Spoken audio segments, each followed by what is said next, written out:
Thank you very much. I'll be very brief because afterwards, for those of you who are staying on, we'll have a Q&A. I just want to say that this is something extremely important and rather nervous-making for me because this is the first time that this film has been seen by anybody other than my wife, my children, and my friends. Now, I want to tell you that my wife, my children, and my friends all think it's the best film they've ever seen. So I am relying upon you to endorse that opinion. It's wonderful to be here in Toronto. It's just the warmest kind of place that I could possibly come to bring my baby. This is my baby. It's complicated calling it my baby because it's actually about my parents and myself. But as you see, I've put on my red shoes, so it's obviously a very special night. Now, before we start, I just want to introduce you to two key people involved in the making of this. My dear friend and producer, David Thompson. David? And David, you know, producers, everybody think producers make all the money. This is not true at all. David is the person who got the money for this film, which is very hard nowadays in this climate. So we should be very grateful for that. He's a genius. And absolutely critically to that whole process is our star, who I'm telling you, when you finish watching this film, you're going to be astounded by. But here she is in her real nature, Annette Bening.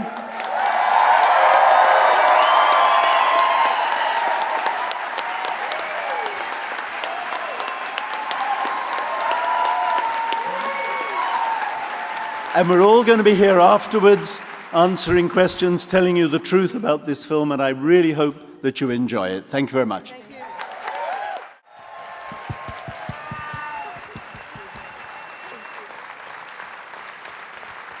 Thank you. David, will you come in? He's got his mic. David, thank you.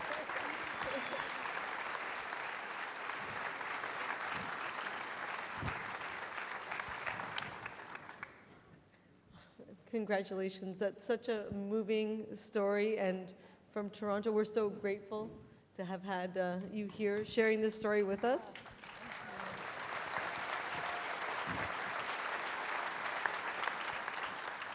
You're the first. So I'm going to start things off. We're going to take questions from the audience now, but one thing that intrigued me, this is a personal story for you. Bill, can you talk? Do you mind talking a little bit about that? It's all happened a long time ago. This film is set now, but the events that happened to my parents and myself a long time ago. As you can see, I'm not the same age as Josh O'Connor. Slightly older and less hair. So what I've done is I've processed a period that I went through that I found very, very difficult. Anybody who's been in this situation will know that as the grown-up child of parents who are very unhappy, you first try to walk away, and then you think you can make it better, and then you find you can't, and then you find that you're part of the problem. And it's very difficult, and I've been processing it for a long time, and this film is a version of that. Thank you. Thank you for sharing that. Thank you.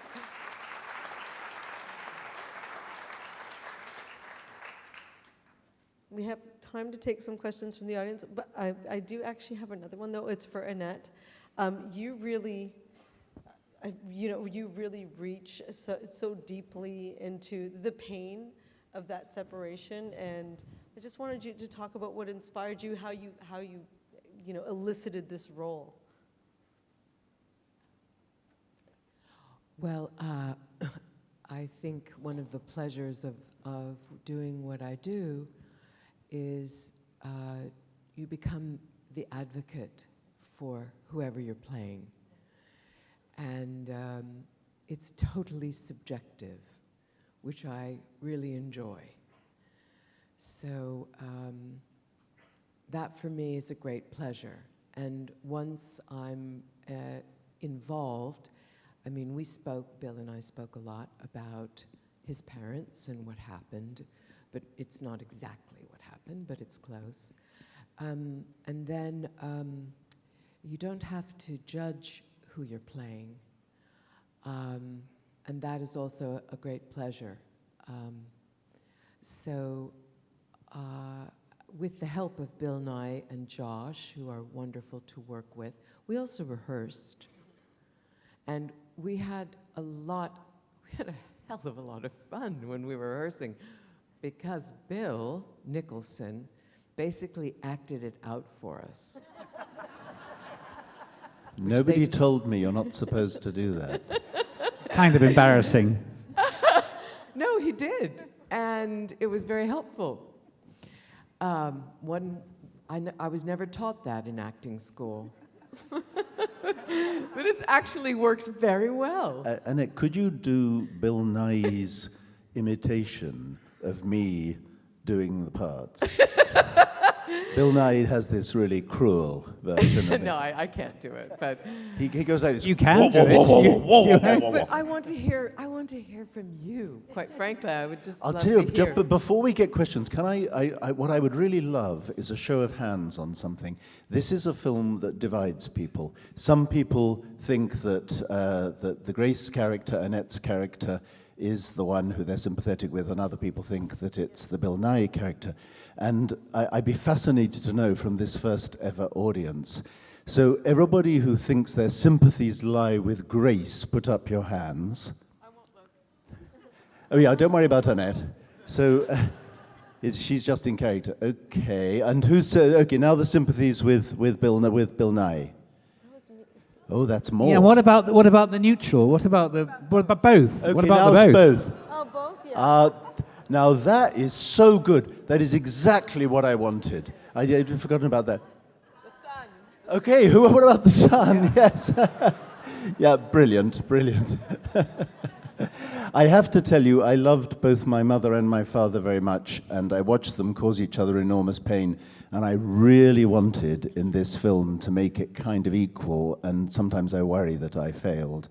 But I think having Annette to play the part of a quite astringent woman made it possible because of her deeply sympathetic performance.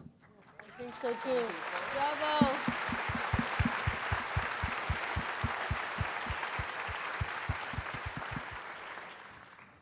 So who wants to go first? Go for it, yes.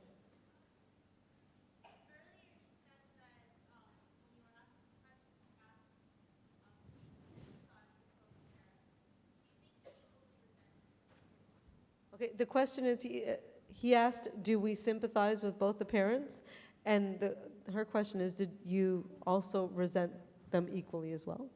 Did I? Yes. I wanted to very much, kind of partly out of respect and love for my parents. But you know, it's very difficult when you're writing something and when you're creating a film to know how it's coming across. In my mind, I've been very fair to both of them and have given you a sense of why he would leave in such a cruel way and why she behaved the way she behaved. But I don't know whether I've succeeded. I can only tell that from an audience. Thank you. Question here at the front, go ahead. Oh, the question is, did he feel like that he was a counselor for his own parents? Yes, I did. I did. I was about 28 when this happened, and I'd watched their relationship disintegrating. I mean, I remember at the age of 13 saying to my mother, if you go on like that, he'll leave you. And she said, don't be silly, of course he won't. Yeah. So yes, I did feel like a counselor, but of course it's a completely fake role, and I was wrong, because I didn't have any counsel, and I was part of the problem, and in a sense, my very existence as the child of these two people, I mean, as it says in the film, they came together and they made Jamie, or me. So my very existence was a kind of torment in a sense. So I had to back out in the end. Question, do we have any on the balcony that I'm missing? A question there at the back with the red shirt. Yeah, the tie, yeah. Oh, I will get through that. Thank you, Bill.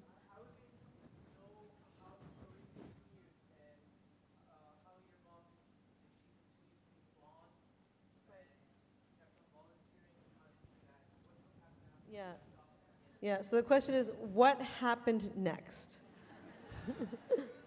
Well, I mean, this is where fiction and fact diverge, obviously. In the real story, my mother did volunteer. She worked with an English organization called the Samaritans. And she was actually very, very good in it because, as you got a glimpse of in the film, she was very honest. I would love to tell you that she recovered and found somebody else and so forth, but this did not happen. So she died not that long ago at the age of 96, and so she survived. She survived. She never met somebody else, never formed another relationship, and she was dreaming about him to the end. Oh, Bill, you should tell them about your dad marrying her. Oh, yes. Yes, and that's reminded me. My dad went away with somebody else, as you saw, and they were together for nearly 40 years. But they never, my father never divorced my mother. My mother, well, they were both Catholics, and my mother didn't believe in it and begged him not to, and he's a decent man, he said, all right, I won't. So he and Angela, as it were, lived together for a very long time. All the neighbors assumed they were married, but they weren't. And then the day came when my mother died. She predeceased my father. And so I called my father up and said, you know, she's died.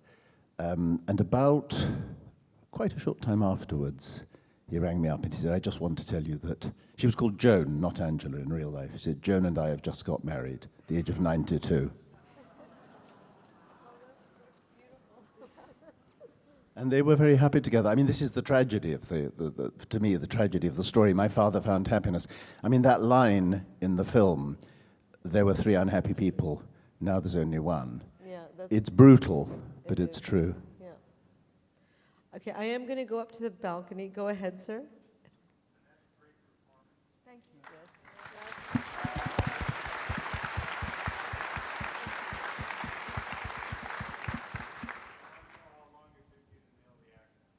Oh, yeah. How long did it take her to nail the accent is the question. You know, when I went to acting school, and you start learning accents from the time you're, you know, really seriously pursuing acting. And I was taught the International Phonetic Alphabet, which is actually very beautiful. It's an alphabet all in sounds, and every symbol is a sound. And that actually does help when you're learning an accent. Although you don't have to know, obviously. There's many. It's just I enjoyed it, learning that. So, and so you can actually write a complete script out just in sound.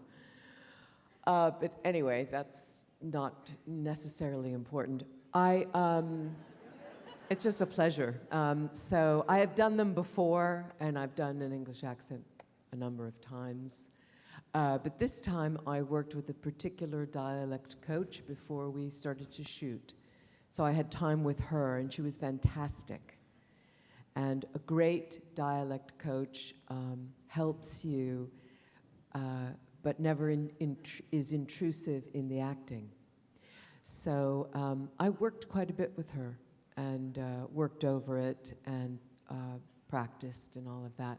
And then once we were doing it, I also relied on my colleagues because they all have a real accent. And I knew that if I was off, that somebody would mention it. And also, you can always fix it in a movie. Not Can I just say on that point, you all know about post-syncing, which is very normal and common in leaving aside accents.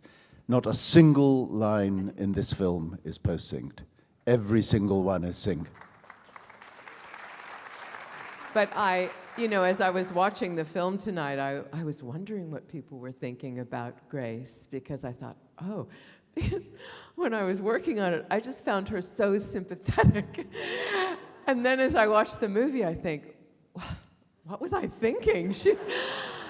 she's really tough. And so I'm imagining that some of you were thinking, well, no wonder he left her.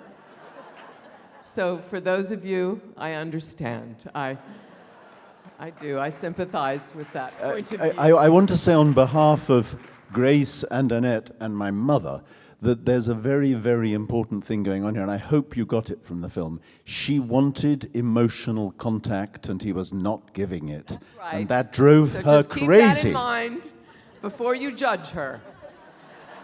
That is true. We have time for 2 more questions. I know there's tons. Yes, go ahead, sir.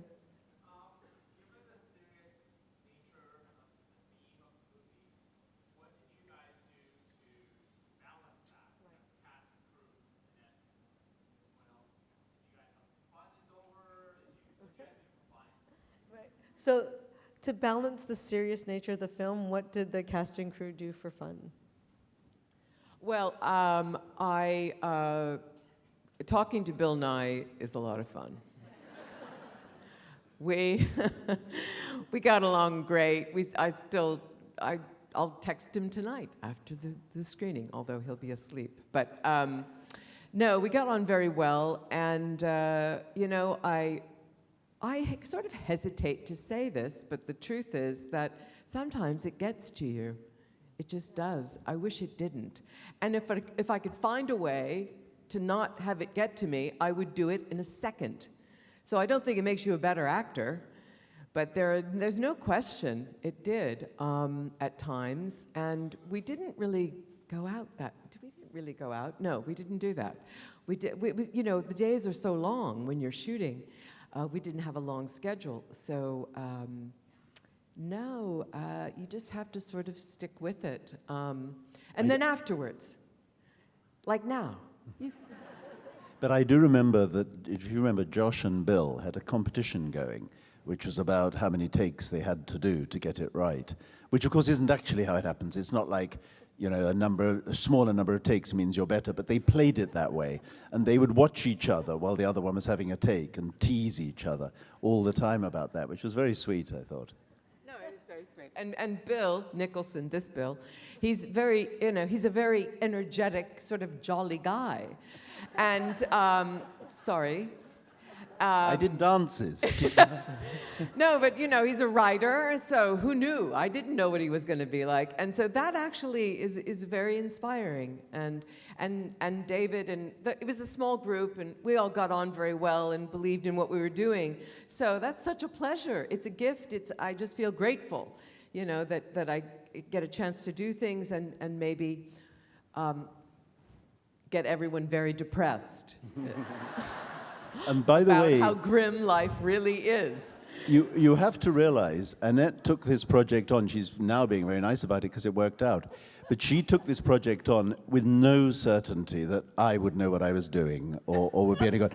And I am eternally grateful to her, because if she hadn't come on board, no money. That's how it works.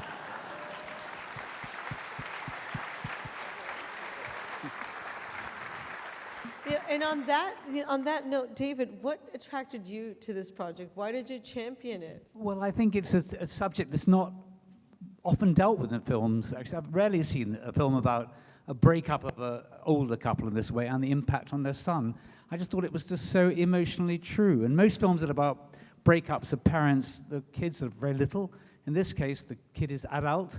And I just thought it was really kind of raw and amazingly authentic. And we were so blessed to have Annette and Bill and Josh to give us such bold and brave and kind of fearless performance, especially from you. I thought it was a remarkably fearless performance. And great to work with the director, who really knew what he wanted to achieve, who had a vision. Because frankly, as a producer, so often one is in a position, I'm afraid, where there's a slight mismatch between the intention of the script and the vision of the director. And it's so wonderful when it all comes together in this way without a massive amount of storm and angst and pain. I mean, it was just a very enjoyable experience because our cast served us so brilliantly well. So I felt very blessed by the whole experience.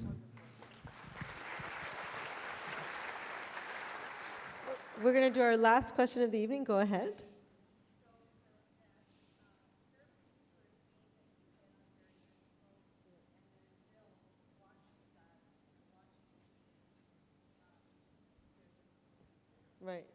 So the question, did Annette, can Annette talk about a certain scene that you found especially difficult?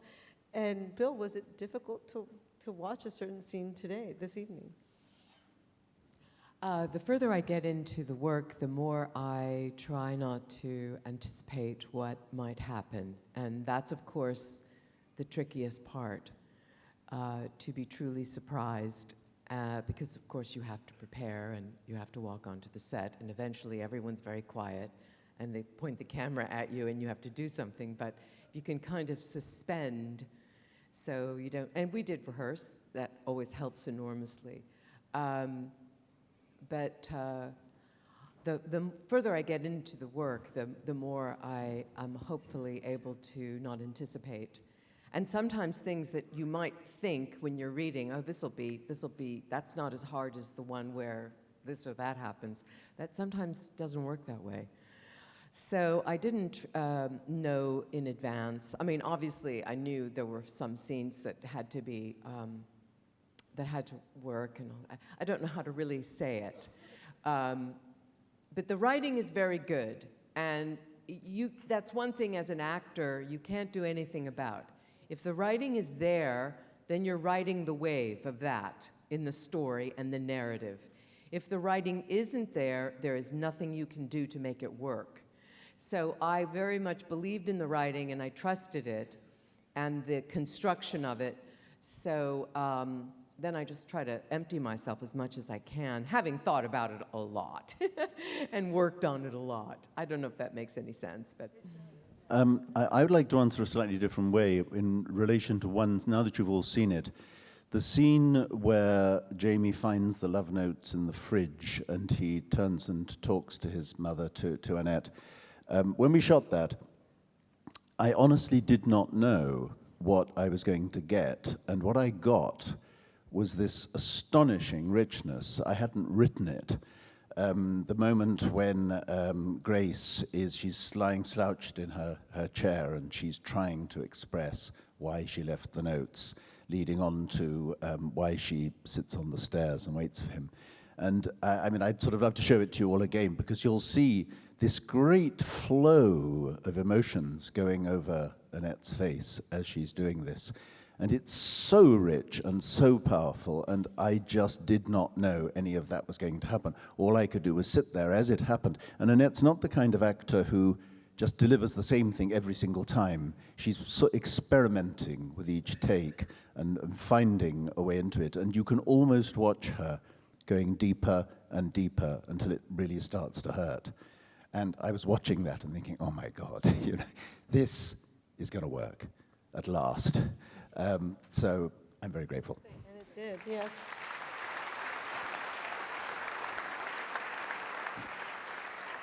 Well, from all of us here in Toronto, thank you. Thank you for being here this evening. Thank you for sharing this film with us. Thank you. Thank you. Thank you, first audience.